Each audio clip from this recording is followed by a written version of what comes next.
Hi everyone, I'm Razor Raccoon. You may have seen a video I produced showing how to build a potion stand that will brew 3 potions at a time continuously while you're AFK, and that's nice, but now it's obsolete. The stand behind me will brew 147 potions all at the same time. The device will load water bottles with water. It will load the water bottles into the brewing stands. You put 49 of each ingredient into one hopper and it will distribute it out automatically to all the potion stands and start brewing them all at the same time. And then when you're done, you flip a switch and it collects all of them into a collection station for you. Now I know what you're thinking. 147 potions.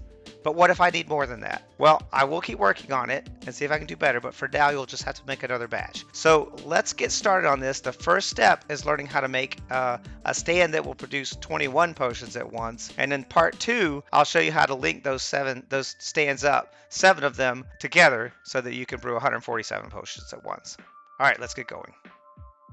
You should start off with a chest array like this. This is just a quick tip for people who are, if you're new to Redstone, whenever you're right-clicking a container, it opens the container. So if you're trying to place something against a container, you need to hold the shift key down and place it. It's like so. We don't need that one though, just to give an example. So you can place it like this, and the next thing we're going to do is going to put a hopper pipe coming out of the back of this. So I'm holding down the shift key, right-clicking, and I'm going to go back 7, and then I'm going to put brewing stands on top. And once again, the brewing stands, when you place them on top, you'll need to hold down the shift key because hoppers are a container. Now we want to put a hopper pipe of 7 going into the back of this chest with the brewing stands on top. And we need to be able to turn these hoppers off so that they don't empty out until we're done brewing. So that's going to require some redstone. We go 1 block past and put redstone across here. Next, we need to feed the water bottles in. So I've given myself some temporary blocks to stand on. You can maybe use dirt blocks or whatever you want. I just wanted these to look distinctive. I'm going to delete those. I just wanted to be clear about that. So let's put hoppers feeding into the side of each of these. Oops, I did an extra one. And then we're going to go up 1 more. And we're going to, a little bit more, we're going to have hoppers that feed the water bottles. So we'll go 1 into that and then above like this. There we go. This side is also going to need to be regulated by redstone so that we can switch it on and off and only feed the bottles in at the right time before we start brewing. So we're going to go up here. We're going to put the redstone all the way down like that.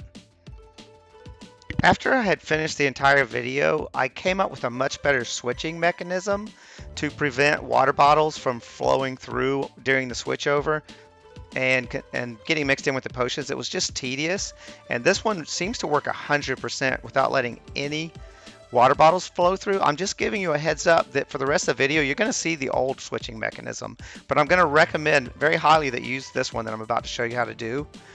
Just don't let that confuse you. We're going to get rid of this redstone, and I'm going to put repeaters here. So yeah, again, it's going to look different for the rest of the video. Just this side of the machine. Don't let that bother you. And because this just works so much better. And if we go here, I'm going to add 3 blocks like that. I'm going to put redstone here and here. Okay, so now we're going to put a redstone block here, and I'm going to put temporary blocks right here and then break that one because we need to attach a sticky piston facing this way. And now we can get rid of this block if I can fly. All right, now the last thing to do is we need a weak signal coming from these chests. So I'm gonna fill them about 1/3 full. You could put anything in here, it doesn't matter. I just want a weak signal, not a full signal. That's why I'm only partially filling them, because we want to override that signal for the switch. Okay, so this should work. Let's do it a quick check. Okay, and notice that the switch is over so that one side or the other is powered. That's turning off this set of hoppers or this set of hoppers, depending on whether we're brewing or whether we want to dump out our potions. And now, again, just remember this looks different for the rest of the video, but this is the switching mechanism you should use. You might also want to add a block under the switch and put a sign on it just to show that when the switch is up, you're releasing your potions into the storage, and when the switch is down, you're feeding water bottles in and brewing potions. The next thing we need is something that distributes the ingredients out to the various stands. So we'll build that next. So we're going to put hoppers pointing into the top of each stand. This is where you feed ingredients into a brewing stand. And then we're going to put a chest. It's going to collect the ingredients as they come in. Doesn't matter how you orient them. You do need to shift click. There's going to be a lot of shift clicking because you need them to be separate. Don't make double chests. That will mess it up. And then we're going to put hoppers feeding into the back of these chests like that. So that's the first part of this. Once again, we need to be able to turn these hoppers on and off. So we're going to put blocks all the way around here, loop around like that, and then we're going to come off of this and have a block like that. So we're going to put redstone down, all the way down, and then we're going to have a switch right here, and click it 1, and we're going to have comparator going into here, and we need a torch right there. Okay, so these are off by default, and they're going to turn on as needed. Now we also need a button. Put it on the top of there. All right, now we're going to put a hopper pipe, so they're connected to each other, going into this, going into the comparator, and then one extra, which will be fun to do, whoop, not like that, at the end of the pipe. There we go. It's a little tricky, but you can see we've got one extra right there. This is how we're going to feed the ingredients in from here, and it goes all the way into this comparator. We're back around on the other side. I realized I put an extra hopper right here. We didn't get rid of that. And then we're going to put a hopper going into here, this top row, like that. I'm going to put an extra block here, and then redstone. I left this off before, sorry about that. And then this is going to feed the water bottles in. So we're going to put a chest there and there. Now, technically, we'd basically be done. I'm putting a block there too, just to even it out.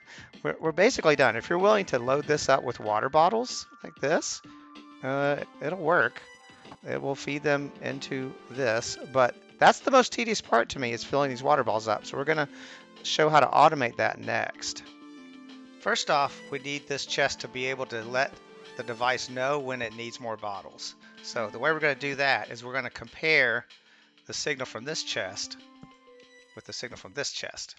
And this chest is going to be 1/3 full of bottles. I found that to be a pretty good number. So with this one, you see, is also 1/3 full. So it's sending a signal. We'll put a block here. And now that block is going to get energized right now because it has enough bottles. But as soon as it doesn't have enough, it'll get de-energized. It's going to take a little bit more than that because it's a bigger chest. There we go. So now that it's less than 1/3 full, that signal stopped, see? And so that's what's going to let it know to do something. Let's build the device. So we're going to have a hopper going into this chest. And then we're going to put a block on the hopper, and then next to the hopper. And then we put glass so we can see what's going on with the rest of it. We do need that block there to be solid though. We're going to then remove the middle block. We just needed something to place blocks against. I'm going to put water in there. Now we're going to put a block here. We're going to have to do that so that we have a block to place against. And then we're going to go to put a dispenser. It does need to be a dispenser, not just a dropper. Dropper will not work. And then we can put the stuff that's going to trigger it. We need this to be redstone. And then we're going to put an observer butt facing us. Shiny red butthole facing this way. And then another observer here. When those are facing each other, it'll produce a continuous signal, and that's going to do what we want. So now if we take out Hold on a second. We need to make sure there's bottles in here. That is probably enough bottles, but if you want to be set for decades, you put a hopper and a chest.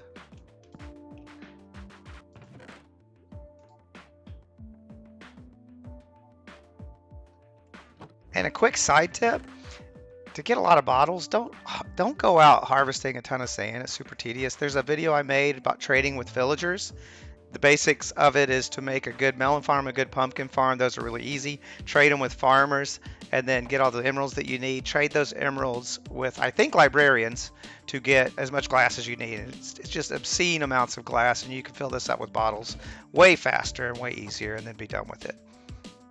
Understanding how you operate this is important. I've already done one batch of potions. These happened very quickly just to make sure it was working. And you do want to make sure that that you're in brew mode here. I put the sign here. That is turned off these hoppers so that the potions don't fall out. But these are on, meaning that it fills them up with water bottles. So you can see they've all got water bottles. I've put blaze powder. I recommend you look up how to make a blaze farm. It's one of the easier farms to make. But a little bit of blaze powder goes a long way. They all have blaze powder and water bottles in them. And now the trick is just load all your ingredients in this first hopper at the top here in order from left to right. So we're going to load in 7 netherwort, 7 blaze powder, and 7 redstone. Now I'm clicking a timer over here after I just loaded all the ingredients in. I don't have a good on-screen timer, I'm afraid, but I'm using my phone's stopwatch feature right now, and you can see the netherwort's in there. Something to note is the redstone is not in there yet. It's up here. And the hopper above is the blaze powder. That's going to fall in on its own. So the last thing we do is press this button. After all the ingredients are fit in, that's going to turn these off for just long enough to get the last ingredient in. And so now the redstone is lined up and ready to go. Right now the blaze powder is brewing. So these will be strength potions in a moment. They're awkward potions right now. Okay, now the redstone is going in. We're basically brewing 21 potions in the same speed as brewing 7 of them, or 3 of them, excuse me. So we're just brewing all 7 at once, and it's distributing all the ingredients for us evenly. Okay, so that was just over a minute, just a minute and 2 seconds, which presumably is about the same time it takes to brew 3 of them. So now the other thing you do is we're going to release the potions now. Occasionally a water bottle will slip through in this, but you can see these have all dropped into these hoppers, and they're now feeding into this chest array here. And to give it a little time, it takes time for hoppers to flow, but they're all in there now. And we're lucky we didn't get any water bottles. You'll occasionally see a water bottle or two. If you do, just grab them and put them back in this chest.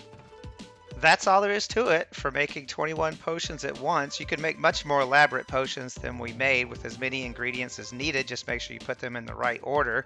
I'm going to link the schematic for this in my GitHub account in the description. So those of you who are familiar with Lightmatica, you could go there to get this. This is just the first step if you're still curious and want to find out how to make 147 potions at once. This is the first step to that, and I'll link to the next video that will get into how to link up 7 of these together so that you can make 147 potions in about the time it takes to make 3 potions. So hopefully you're curious. Hit the subscribe button. Tell your friends about this. I appreciate you watching this long.